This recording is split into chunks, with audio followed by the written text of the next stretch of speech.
So this is around 2016, and I didn't have a girlfriend at the time, didn't really have friends that I could trust, and I was very, very lonely at the time.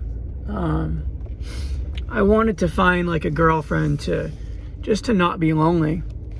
And so I had this friend named Mandy, and Mandy was married to Chris. Chris was turn left. Chris was a ex-Marine who had been in Iraq and Afghanistan, and he had PTSD, and he had been prescribed oxys, and eventually moved to heroin, fentanyl. And Chris got a pension. He got $4,000 a month. At the stop sign, turn right onto South Pasadena Avenue. Then keep left to merge onto Long Beach Freeway toward I-210 East. So Chris gets $4,000 a month from the service, and so he's always got a place to live. And Chris is a junkie, and so Chris's hustle is he gets these apartments because he's got this pension, and then he lets the drug dealers come and live with him, and the drug dealers give him free drugs for letting them trap out of his house. Trap means to sell drugs out of the house. So I'm living with Mandy and Chris, and it's just a trap house, drugs all day long. Keep left to merge onto Long Beach Freeway toward I-210 East. It's just drugs nonstop, selling drugs all day long. That's all that was going on. And so just being caught up in drugs, I got really lonely. I had a warrant out. Use the left lane to keep left onto Long Beach Freeway toward San Fernando. I had a warrant out for my arrest, and so the police would always randomly stop me and ask me for my name, and I would just give them my brother's name. And since my brothers lived in California, and keep left. Keep left. Okay. And since my brothers in 1.8 miles, take exit 23 onto Lincoln Avenue. And since my brothers lived in California, the main system, like the database, when they ran my name, their pictures wouldn't pop up. So as long as I had the weight and the height and the birthday right, then everything was all good. And I gave my brother's name never when I was doing a crime. It was always just, hey, you're trespassing. What's your name? We want to run your name, see if you have warrants. I give him my brother's name, and they tell me to get out of there. I always made a vow, like I would never use my brother's name if I was like committing a crime. And so I give my brother's name, and so I had an ID, and I'd always hide my ID like in my shoe, or I'd always have my ID hidden just so they couldn't find my ID. So I'm living with Mandy, and use the second lane from so right hard to take tell. exit 26 toward Lake Avenue. So I'm living there, and yeah, just really lonely. The drug lifestyle is it's taking its toll. It's very depressing. Like, I'm a Christian, and I want to start going back to church, but it's hard to go back to church when you get such a bad habit. Take the exit, then turn left onto North Lake Avenue. So I remember just praying to God, be like, God, like just something needs to happen. And so I go over at the next light, turn left. I go over to Mandy and Chris's, and Mandy says, what did she say? She said, at the light, use the left lane to turn onto North Lake Avenue. She says, Tim, Trish is outside, and she wants you to bring her to dinner. Or something like that. What did she say? Then turn left to merge onto I-210 I'm going to redo this toward video. San Fernando. This is crazy. She said, oh, okay. She said, Tim, if you want to get laid, you better go out and see Trish right now. I'm like, that's what she said. I said, huh? She goes, yeah. I'm not going to say it again. And I'm like, what is she talking about? And so I'm like, all right. So I go outside. I said, what's up, Trish? And she's like, oh, do you want to go with me to my dad's house? We're going to go over there, and we're going to have dinner. Light, use the left 2 lanes to merge onto I-210 west towards San Fernando. I'm sorry, guys. I'm making wrong turns. And so she says, yeah, do you want to go to my dad's house? And we're going to have dinner. And I was with Jonathan. Jonathan was Mandy's son. Jonathan was 16. And Jonathan lived in the trap house. And I always felt real bad for Jonathan because he's around all these drugs and all this like debauchery. And so I wasn't cool with John being around all the drug dealing, man. It didn't sit right with me. But Mandy and Chris were okay with it. So I always tried to take Jonathan away and tried to like do normal stuff with him. So I said, let's go. I said, we're going to go to Trish's dad's house. So we're going to go over there and have dinner. So we go over there. Trish's dad, to give you a little background on Trish's dad, she'd only known her dad for about 4 years. When Trish was a little girl, her dad had ran off to be with the circus or the carnival. And he worked the carnival his whole life, just traveling around the country, running the little roller coaster and all the games, like you pin the tail on the donkey, whatever it was. And so Trish never knew her dad. Trish was 30 years old. Trish's dad had just like had a midlife crisis and decided he wanted to like go back and meet his daughter and reconnect and rekindle the flame to start a new relationship with his daughter. So Trish's dad had moved to Maine and got in contact with her, and they had a decent relationship. Trish would go over there. Trish had 3 kids. She'd bring they were all girls. Trish would bring the daughters and continue straight. Then use the right 2 lanes to take the exit to merge onto I-210 west towards Sacramento. She'd let the grandfather, play with the kids, and things were going decent. So what ends up happening is the police raid the trap house. I wasn't there when it happened, thank God. The police raid the trap house, and Mandy and Chris get evicted. They move to like Oklahoma, and so I need a place to go. And me and Trish are like hanging out. Use the right 2 lanes to take the exit to merge onto I-210 west towards Sacramento. So me and Trish keep left to merge onto Foothill Freeway. Me and Trish are starting to hang out every day. I don't think we were boyfriend and girlfriend. We were just hanging out a lot.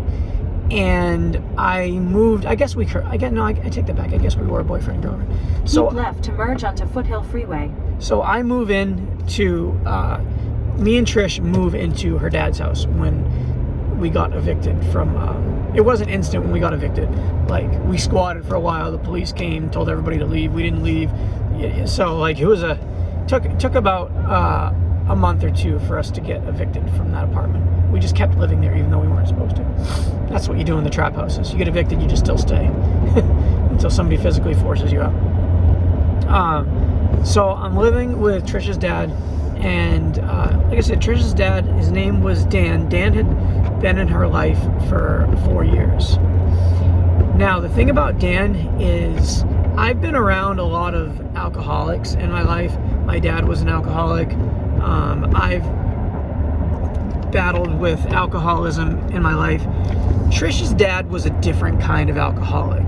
You know, like when you picture the stereotypical aggressive, mean alcoholic? Stay in the left 5 lanes. Well, that's what Trish's dad was. Trish's dad was an aggressive, mean, evil alcoholic. 1 mile, take exit 23 onto Lincoln Avenue. And we lived there for about 8 months, and there was never a day that went by where he wasn't drinking and completely drunk. Like, there was never a day like he like let off the gas a little bit. Like, it was wasted, hammered, blacking out drunk every single day. And the Use the right lane to take exit 23 onto Lincoln Avenue. And the guy's 55 years old.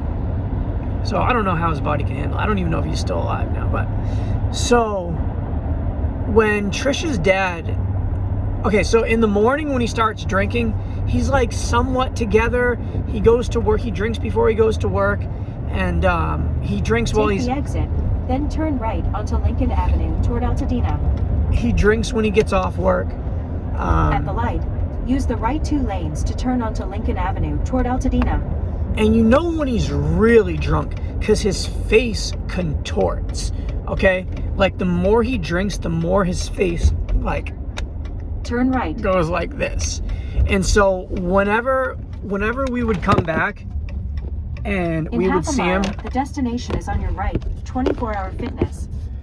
So whenever we would come back and we'd see him, and it'd be like this, I knew all hell was going to break loose.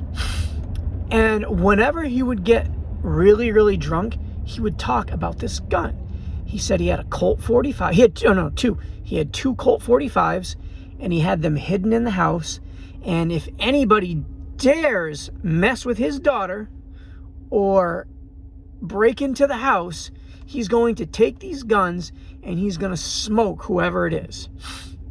Now, when he wakes up, he never, like when he first starts drinking, he never talks about the guns. But whenever he's like this, that's when he starts talking about the guns. And the way he describes these guns is these are like gold-plated, semi-automatic, got a silencer on it, extended clip. Like, he makes these guns out to be like these are the baddest guns on the planet, right? So I always ask him, like, Dan, can I see him? Like, I don't want to hold it. I just want to see it, man. Like, no, I can't. You know, he doesn't want to show it. So when he worked at Hannaford Brothers is it's a grocery store, and he stocked shelves. Whenever he would go to work, and Dan didn't drive. He walked everywhere. There's no way that guy could drive. So he would, whenever he would go to work, or no, not whenever. There was one day he went to work, and I said, Trish, I want to search for those guns. And she's like, okay, let's look. So it's this 2-bedroom apartment. I would say it's the world's smallest 2-bedroom. like it's nice. It's modern. It's got a modern sink. It's in the Maine has these big, gigantic, like Section 8 housing. It's this big, gigantic apartment building. Looks really nice from the outside. It's got keyless entry. You know, you tap the magnetic thing and it opens up the doors. Everything's well painted. Very, very nice apartment, but extremely tiny. Turn right. Where am I going? I'm trying to go to the gym. This is not the gym. Oh, there it is. Okay. So Trish's dad is at work, and I'm trying to find these At the guns, light, right? turn left onto Glen Rose Avenue. Then And- turn left onto Acacia Street. And since the house isn't that big, there's not very much stuff to search through. Keep in mind, her dad doesn't really have any possessions, so like it's easy to search this house. He's got boxes in the stacked up in the closet, and so I saw this little box. Not little, it was like medium-sized box.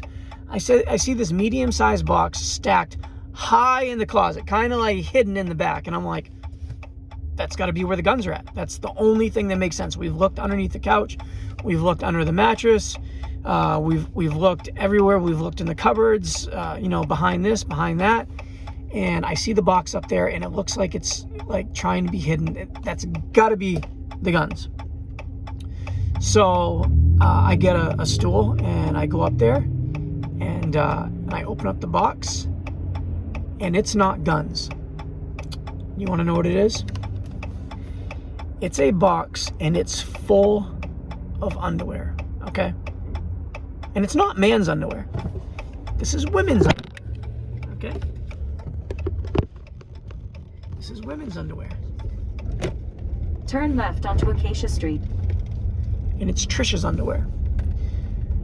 So Trish had Mandy come over, and Trish always thought Mandy was stealing her underwear. Like, Trish would tell me, like I don't know why Mandy's stealing my underwear, but I left the room and I came back in and my underwear Turn was left gone. onto Crosby Street.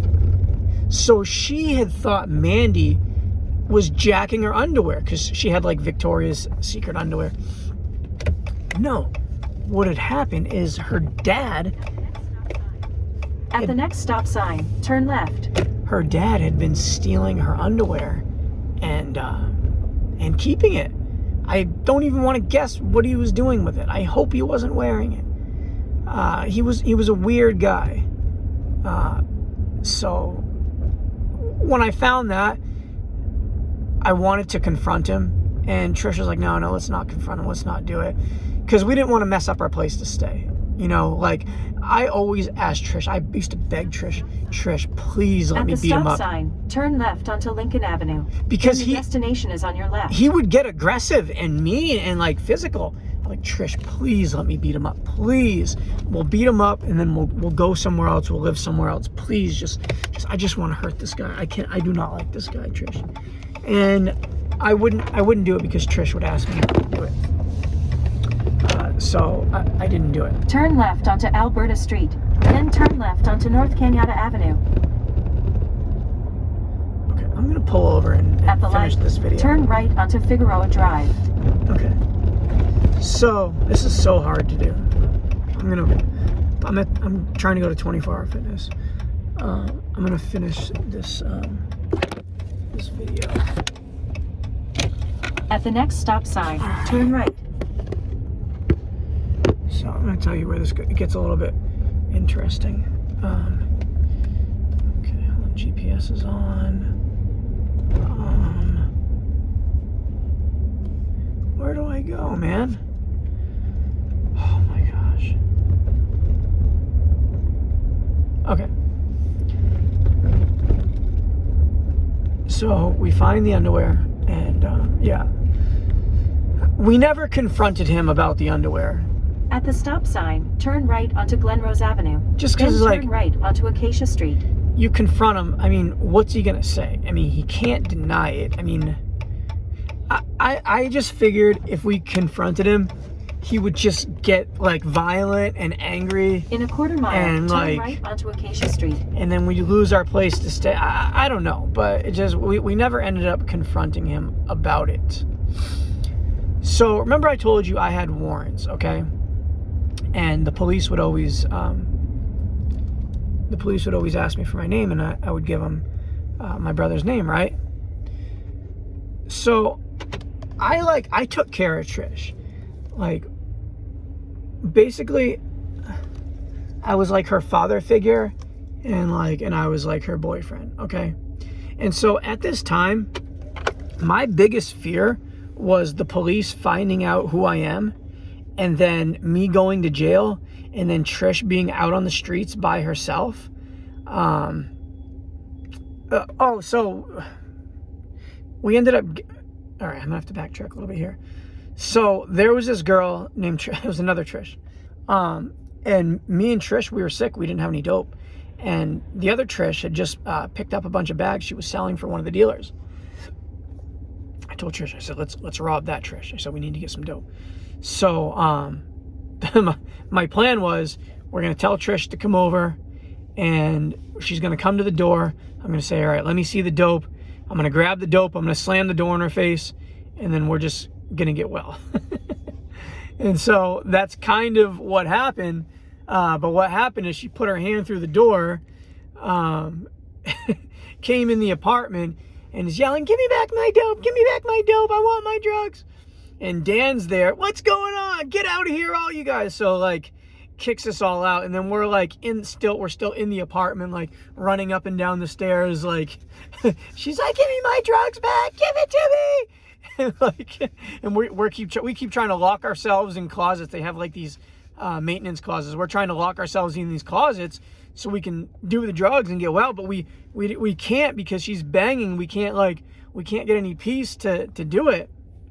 And they ended up calling the cops, and the cops came, and Dan told them who we were, and then the apartment manager said that we weren't allowed. So that's how me and Trish ended up becoming homeless, because of that.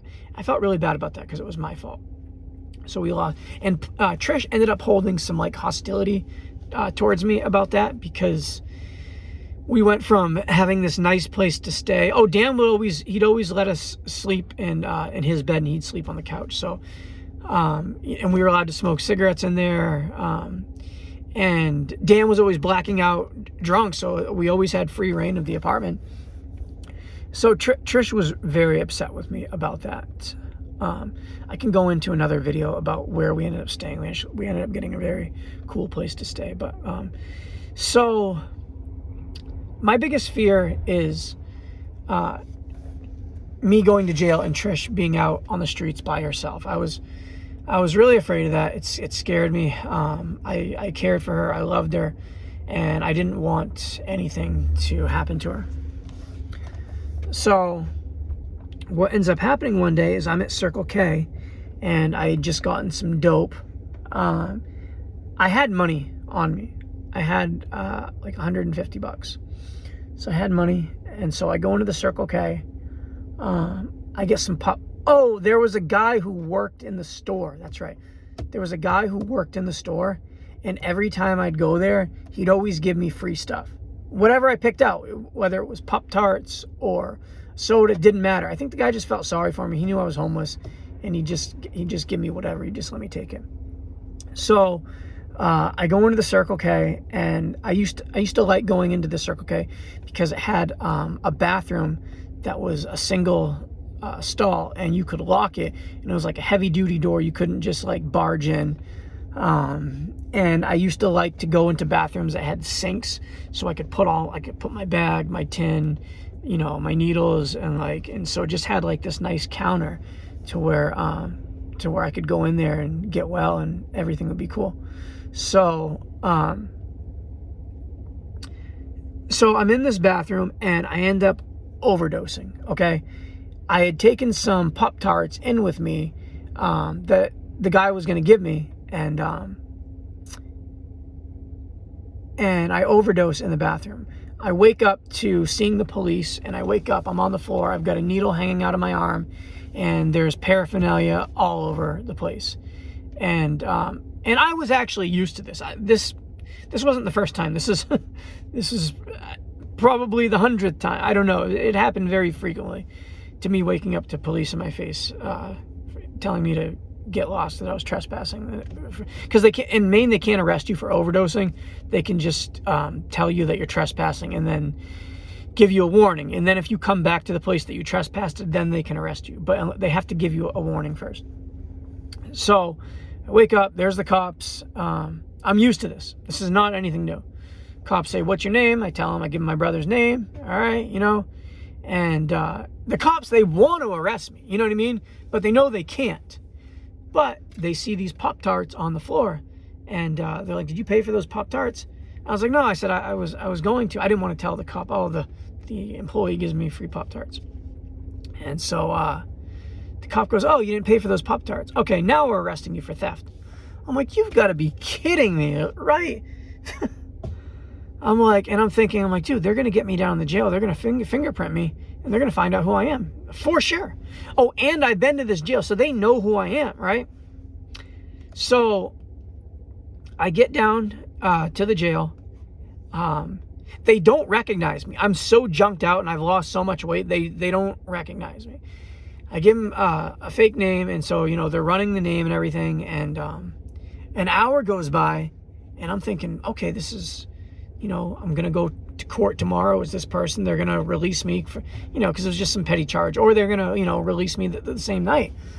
So, and then I remember one of the guards, what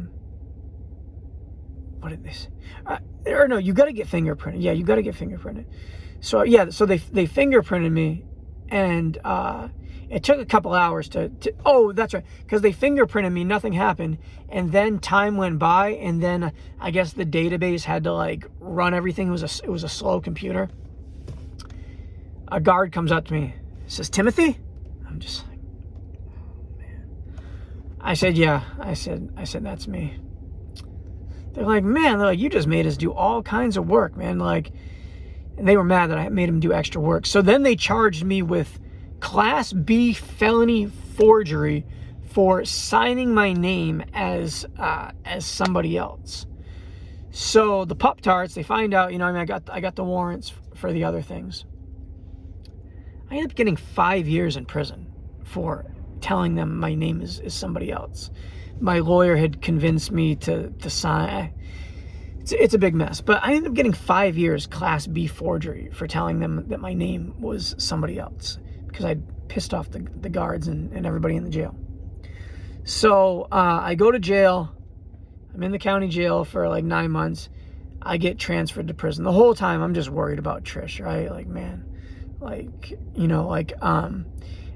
And I never spoke to her the whole time. And then I get to prison, and I talk to my mom. Oh, my mom and Trish, they were friends on Facebook. And then my mom told me that Trish had died.